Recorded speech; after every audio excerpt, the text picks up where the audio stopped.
right, so let's get into our top fives this week. So every week you guys vote on our Instagram and Twitters. The polls go up on Mondays now. Go check that out every Monday for the new polls. This week's winners was top five draft busts and top five Smash characters. We're gonna get started with the draft busts first. And I've noticed we kind of did something kind of different and cool here. I did top five NBA draft busts, and you did the top five NFL, right? Yeah, because I don't know anything about any other sports drafts besides Which, NFL. So, here they are. I mean, yeah, it was pretty much like just by chance there too for a second there. I just had to make one different change to make it all NBA. But all right, I'll go with my number five. So my number five biggest NBA draft bust is 2009 number 2 overall pick by the Memphis Grizzlies, Hasheem the Beat. So he averaged 2.2 points per game, 2.7 rebounds per game, played 224 NBA games, played for 5 NBA teams and 5 G League teams. So he went to UConn, I believe. I remember him playing him in college, thinking he's gonna be dope because Pitt always played him in the Big East. I remember the most iconic things from that Pitt team is when DeJuan Blair flipped him over his back during a rebound. I remember thinking Hasheem the Beat's gonna be the man, and he just did not pan out. And then 3 people who he was chosen ahead of was James Harden, Stephen Curry, and DeMar DeRozan. There's more I think Drew Holiday was in that draft. I think there's a Tyreek Evans.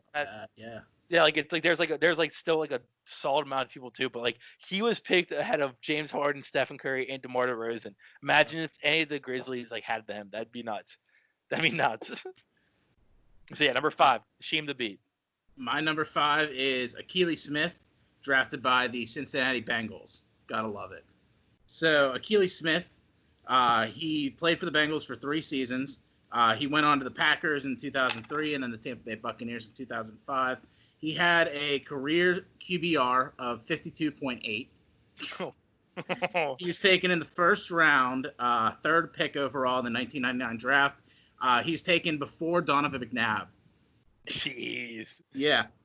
He also had a touchdown interception record of 5-13.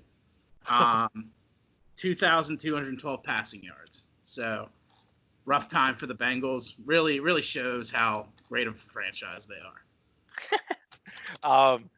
I did this. This is my favorite list to do so far because I just loved looking at who got picked after them. That's so funny. That's hilarious. It's funny to think looking back hindsight.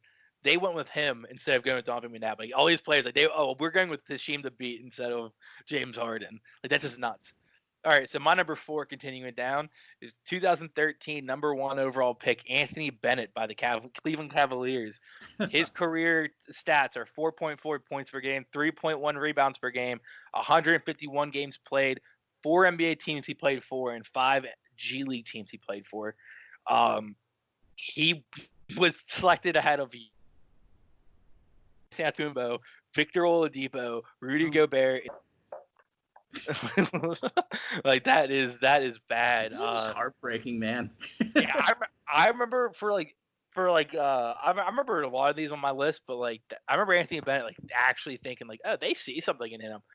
He actually might be good, and then he just did nothing. I remember he went to the Cavs, he went to the Timberwolves, and I lost track of it after that because he just sucked. So yeah, number 4, Anthony Bennett. My number 4, Trent Richardson, running back from Alabama.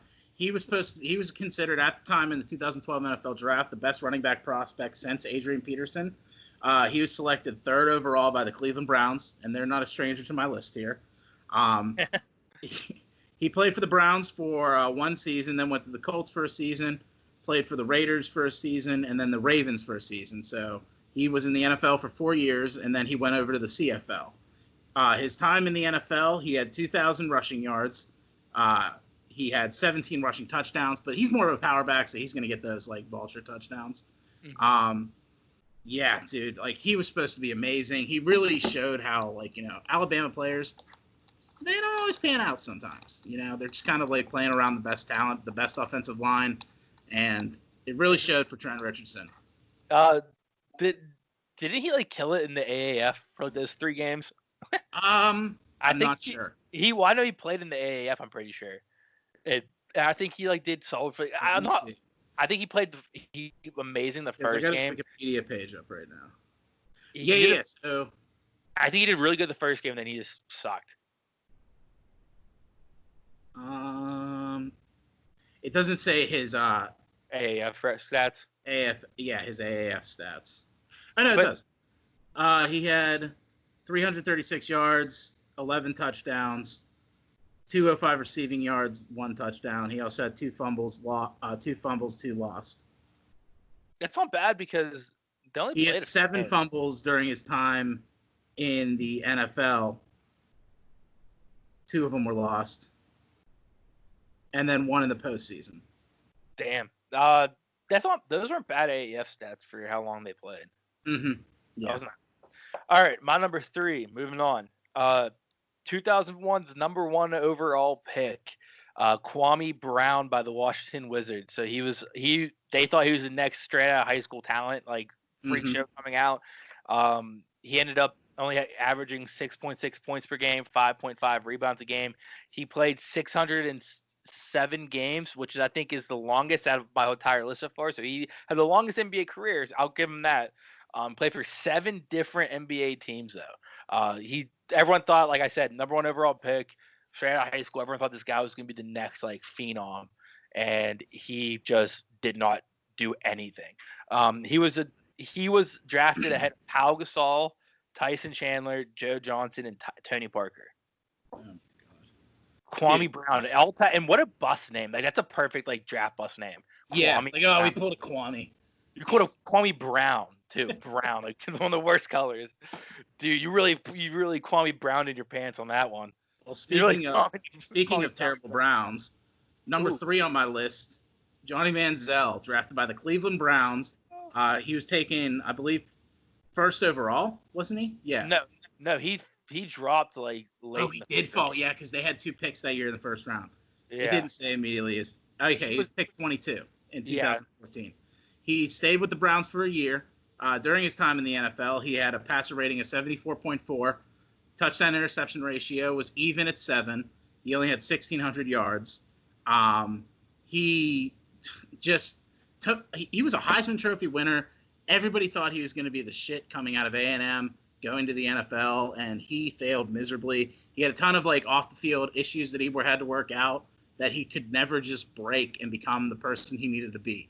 Whereas you look at like nowadays with like Baker, I mean, he kind of broke those like habits and things he had off the field where to like become like, an example of an NFL quarterback. A starting quarterback. Mm-hmm. Not saying he's good or bad or anything like that. One thing I was interested in, I want to see his stats because he did move to the CFL.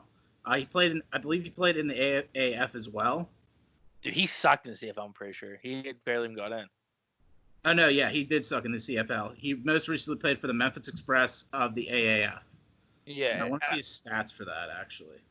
For CFL, I think he played for like the Montreal Antoinettes or something like that, and he game he 61 yards and a pick. Dude, Johnny Manziel, like he's not a draft bust in the sense of like he was a number 1 or 2 overall pick, but like he still was so high hopes. Like everyone thought they called Johnny Football. They called him Johnny Football. He was like a phenom, and everyone thought he was gonna come in the NFL and absolutely destroy it, and he didn't. And it was kind of like sad to see like how his life just spiraled out of control. But it's kind of funny because it's a Browns quarterback. I mean, I rode the train. I wanted to see Johnny Football kill it, and he didn't. But what are you gonna do? CYO basketball, I threw a court long pass to someone for a layup, and I did the Money Manziel like hand thing. Like I did that. Like that was awesome. Like he was a man. That's a good pick. All right, so my number 2, 2007 number 1 overall pick by the Portland Trailblazers, Greg Oden. So Greg Oden honestly probably has the best stats out of everyone on this list for me. He has 8 points per game, 6.2 rebounds per game. But however, he only played for 105 games in the NBA because of injury, and that's what really screwed him. Like he just couldn't stay healthy. That's like the big thing. Like he would have been amazing if he stayed healthy. He played for the Trailblazers and the Heat, so he only played for 2 teams. I think he only played a couple games for the Heat, then he got hurt again, and that was it. That's kaput. I think went on to play some Chinese basketball team, like a Beijing Tigers or something like that. But his NBA career, very sad and tragic the way it went down because, I mean, he is all because of injury. But all right, the people who he was picked ahead of. Kevin Durant, Al Horford, Joakim Noah, and Mike Conley. That's not as bad. I mean, Kevin Durant hurts, but that's not like as bad, I feel. There's a couple more people on the list I just didn't include. I think like Jared Dudley, but he's on that great. Tyreek Evans. I can't remember if Tyreek Evans was 07 or 09, but he was in one of those drafts. But yeah, no. KD, that's nuts. Okay. That's nuts. All right. My number 2 is Ryan Leaf from the San Diego Chargers, San Diego at the time. So in 1998, there was the 2 quarterbacks in this draft. Peyton Manning, who we all know and love, and Ryan Leaf. People thought that these are going to be the greatest 2 quarterbacks the league's seen in a while, and for 50% of that, they were correct. Ryan Leaf was the latter half of that 50%. He had a passer rating of 50. He had a touchdown interception ratio of 14 to 36. He only had, he had a completion percentage of 48.4. Jeez. He played for the Chargers for 2 years, and then he played for the Bucks for like half a year and went to the Cowboys. I think he got traded, and then he played for Seattle for a year, and then he was done. He lasted 4 years in the NFL. Dude, how can't you? Yeah, you can't complete half of your passes. Just tale of 2 cities right there. That is just unfortunate. He goes down in the NFL as one of the biggest busts, though, because he was a Heisman finalist. Everybody thought he was going to be amazing, and he was just a complete opposite of Peyton Manning. Fingers crossed that's what happens to Joe Burrow and Tua. Tua's Peyton Manning. That'd be great. Yeah, I mean, I like Joe Burrow, so I don't know if I'm going to say that, but he is playing for the Bengals, so I agree with you. That's why I'm saying that. I hope he's But if he gets moved anywhere else, then he can do amazing. Oh, as long as it's not in the AFC North. I hope he starts sucking and they trade him. They give up on him and trade him to like the Vikings or someone in the NFC. That'd be cool. Yeah. All right. So my number 1 biggest NBA draft bust of all time, the 2003 number 2 overall pick, Darko Milicic, by the Detroit Pistons. So he averaged 6 points per game, 4.2 rebounds per game, played 468 games, played for 6 NBA teams, and he was in one of the best draft classes ever. He was drafted ahead of Carmelo Anthony, Dwayne Wade, and Chris Bosh.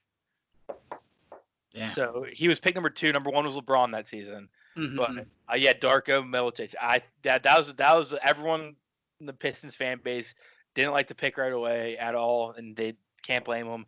He sucked. I think he went on to play some European basketball, but he played European basketball first, obviously. That's why he got drafted. He got drafted from the Euro leagues, but yeah, he's never panned out. He was for an amazing draft class, he just never panned out, and it seemed like everyone else in that draft class did. So it really sucks. It was a really bad pick by the Pistons there. So yeah, number 2, Darko Milicic. If that's how you say it. I'm not how you say it, but yeah, Milicic or something. I don't know. Yeah. Over to the NFL draft bust. The number 1 NFL draft bust ever was Jamarcus Russell, hands down. I think that's agreeable with everybody. He played for a total of 2 years with the Oakland Raiders. He had a touchdown interception ratio of 18 and 23, which doesn't look horrendous, but he had 25 fumbles in those 2 years, and 15 of them were lost. He had a passer rating of 65.2. Also, a really funny story was, so he obviously went, I believe, number 1 overall for the Raiders. They thought he was supposed to be this next phenom. Everybody had all these praises for him in college, and coming to the NFL is just a different story. There was a story that former offensive lineman David Deal told on a radio show how coaches weren't thinking that Jamarcus Russell was watching, studying the tapes they were giving him.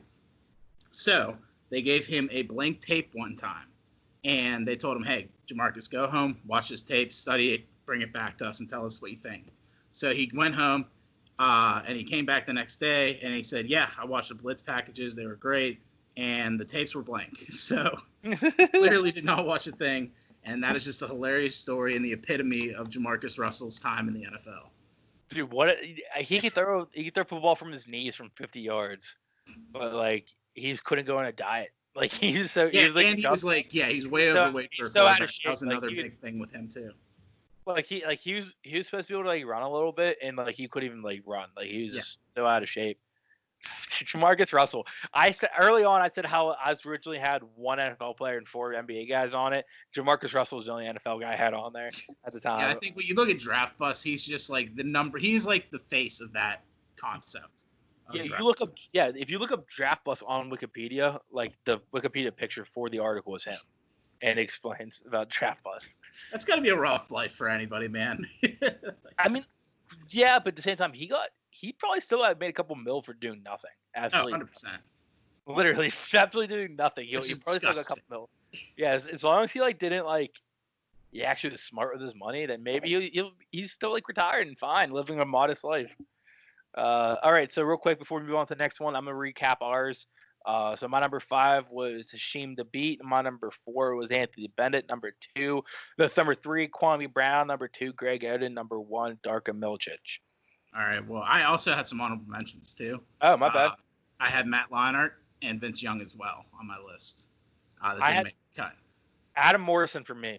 That's the only one I didn't pick, Adam Morrison. But him and Hasheem Thabeet were fighting for number 5. And then my list was Akili Smith, Trent Richardson, Johnny Manziel, Ryan Leaf, and Jamarcus Russell. Dude, I like this one. This was fun. Yeah, this was a fun one. But anyways, let's take it over to our top 5 Super Smash Brothers characters. I think the way you interpreted this list as well as myself was these are moments where it is edge of your seat, nonstop action. Your boys are talking shit on you, and you need to assert your dominance, play your best character, and these are the ones that we're choosing, right? Yes. For me, it's like my number 1 we get to it is my go-to. Mm-hmm. But if I can't pick my number 1, then I'm gonna pick my number 2. If I can't pick my number 2, pick my number 3, like etc. So it's like gonna go down the order. These are personal opinions. They're not based off our like they're based off purely our skill with the player, not any like tier lists or anything like that.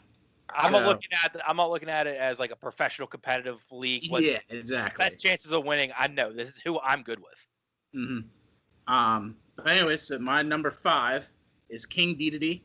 He was introduced in Super Smash Brothers Brawl, I believe. He is just a fighting tank. He has the ability to float like 4 times like Kirby, but he is just this giant mass with a mega hammer that can just obliterate enemies with a swing.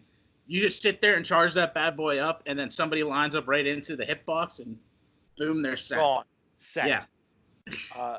And I love when they announce him, King Dedede. Like I don't know why. I hate King Dedede though. I played you as King Dedede a few times. I hate King Dedede. You're good with him. It's annoying. All right. Well, my number 5 is Bowser. I'm not sure which game he got introduced to. My first Smash I really ever played was in Melee. Dope. Melee. My first one I've owned myself and was really all, so I've used him then. But I've played every Smash at this point. But Bowser, I love Bowser. My favorite move by him is when you grab and then do it like backflip and just like body slam him. Like that moves that doesn't really do that much damage, honestly, but like it's dope. And if you get like a KO on one of those moves, it's pretty dope looking. Oh yeah. And I also love like obviously like fire. You can get someone close and trap them and just like repeat a fire, and it's like super annoying. Yeah. And he has like a great like Yoshi, like Kirby, he has a great down B where you come down with his butt and you smash down. So I like Bowser. I like his moveset, and I like Bowser, and I like picking like a crazy color Bowser too. So actually with him too, in the new game Ultimate, they actually made him a little bit faster, and they made him have a crazy like side B that's just as powerful as his like down B. Damn. Okay. He essentially just drop kicks you. He just jumps up, dude, that makes me sick. The side. That's sick, dude. I haven't played the new one yet, but that's sick. I'm definitely gonna try Bowser in the new ones because that sounds amazing. Moving on, my number 4, Roy from Super Smash Brothers Melee. He was introduced. Roy's our boy. He's one of the first Fire Emblem. I think he was the first Fire Emblem character introduced. Maybe no, it was probably Marth then him. No. You think? My 4th is a Fire Emblem character that got introduced before him.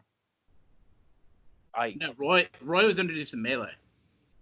Oh, was it? I thought Ike was before Roy. I thought Roy wasn't until later. Roy was introduced in Melee. Oh, okay. Never mind. Me then. Yeah, Roy, I mean, another swordsman, great skill. His side B, super fast, quick little hits from a distance. He has great recovery. And the chants whenever you're playing the game and they start cheering on your character, Roy is our boy, you gotta love that. That just amps you up, and I'm ready to go. His B move charges up, another charge up move where you just slam the sword down, lights on fire, and ignites anybody to the out of bounds line. Yeah, no, Roy. Yeah, my fault there. No, but yeah, the Roy's a great. A lot of all the fire characters are like. This is my entire childhood. I know when they all came out. Well, yeah. After my number 4, like I said, is like, honestly, pretty much the same things you're talking about.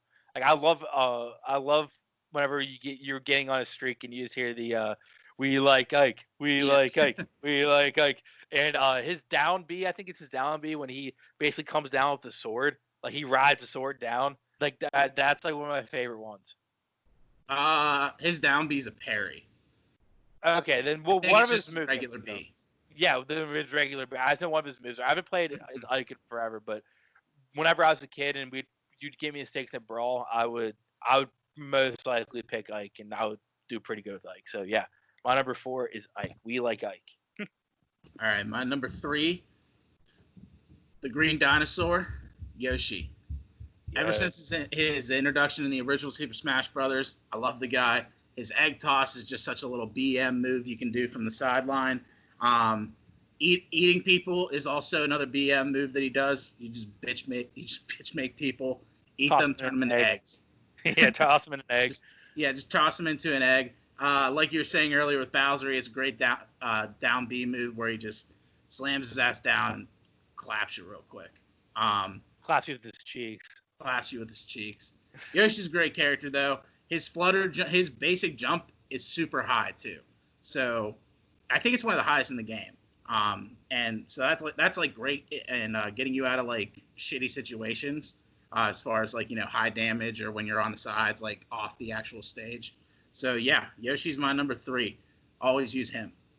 Yeah, no, I like Yoshi too a lot. Yoshi probably would just be my like off this list. Like he's probably gonna be my honorable mention, but I love his recovery. Like you said, his jump is so high that you can like recover pretty much from everything. Mm-hmm. That's pretty big for me.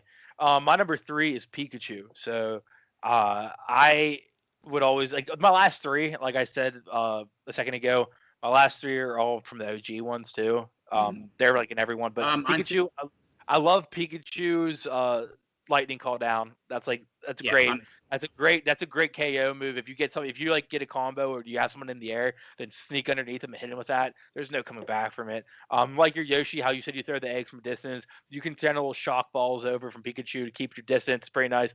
I like his recovery because it's like a zip zoop. You know what I mean? Like a 1-2. So like if you get knocked far off the edge, you can make your way back. If you know the character enough, you can definitely make your way back.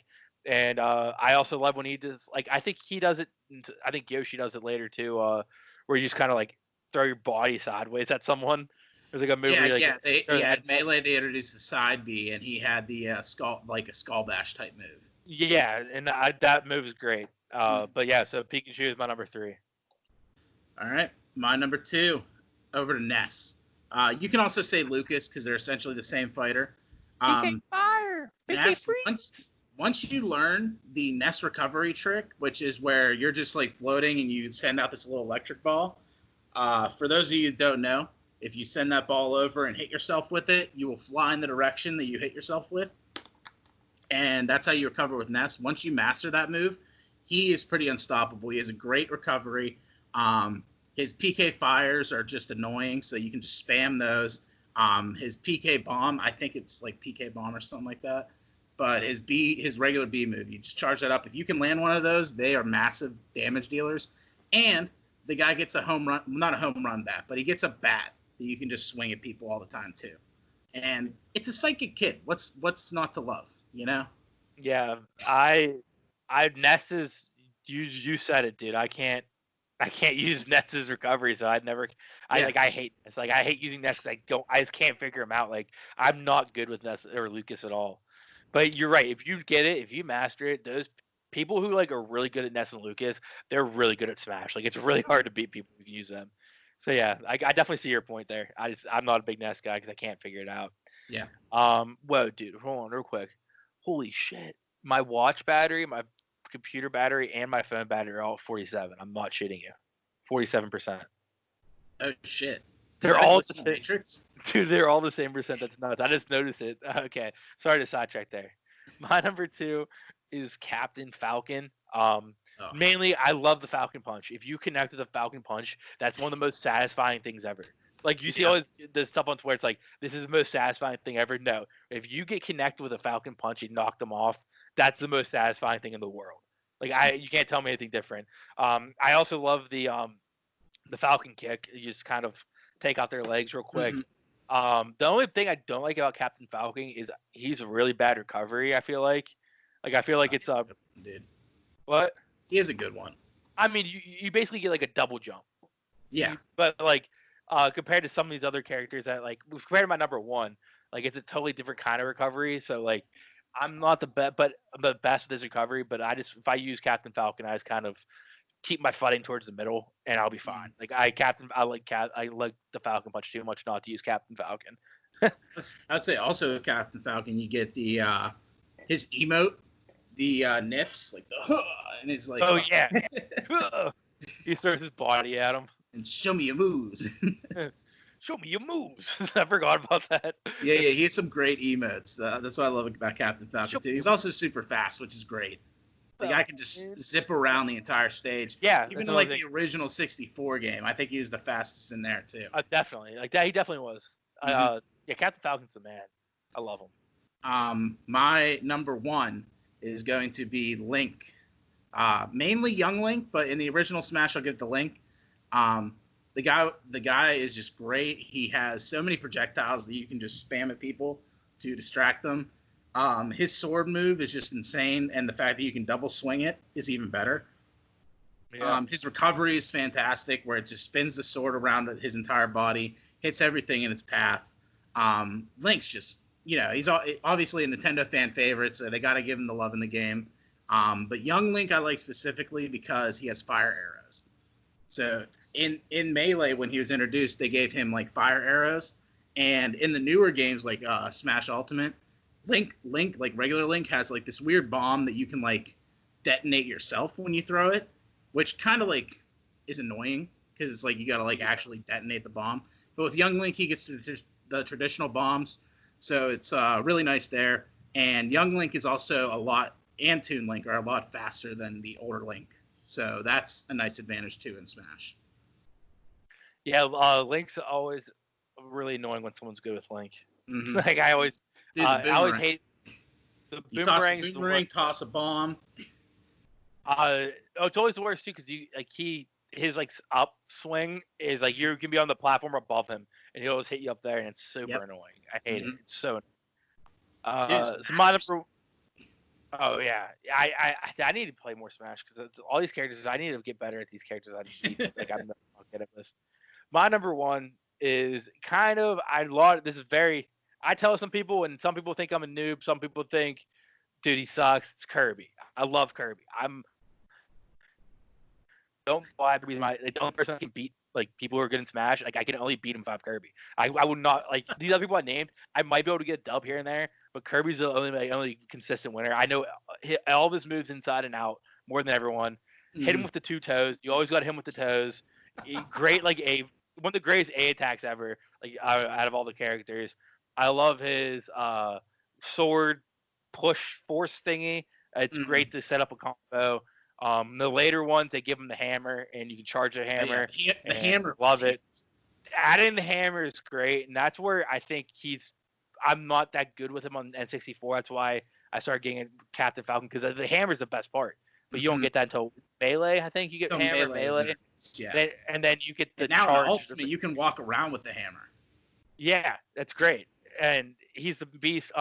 Like I said with recovery, Captain Falcon, I don't like how he recovers as much. But Kirby, you can literally fly. You can float for like ever. Mm-hmm. Like you could stay like majority of the time you could be in the sky, which sometimes like gives your downfall because people have time to like do it. But you got the down B, which that's where the noob part comes in because everyone says noobs like Kirby because you get spam down B.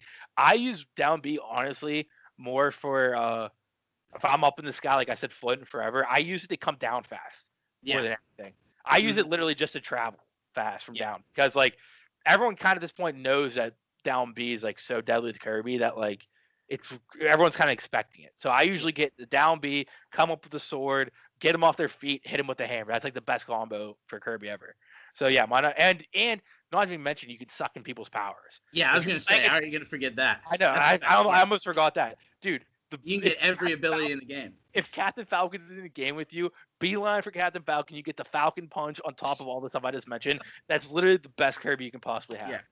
Yeah, and the way he looks in those designs are hilarious sometimes. I mean, like miniature the DK Kirby looks fantastic, where he gets like all of Donkey Kong's like a pair. Yeah, and he gets like the he's DK like little Jimmy Neutron. He's like the little and then sometimes, like at this point, I mean, they have so many characters that they just lose their creativity. So like with all the Pokemon, he just kind of like gets a little hat that has that Pokemon's face on it. Yeah. Like Charizard or Squirtle or something. The Mewtwo Kirby is the sweetest though, because he actually gets like antenna and a tail.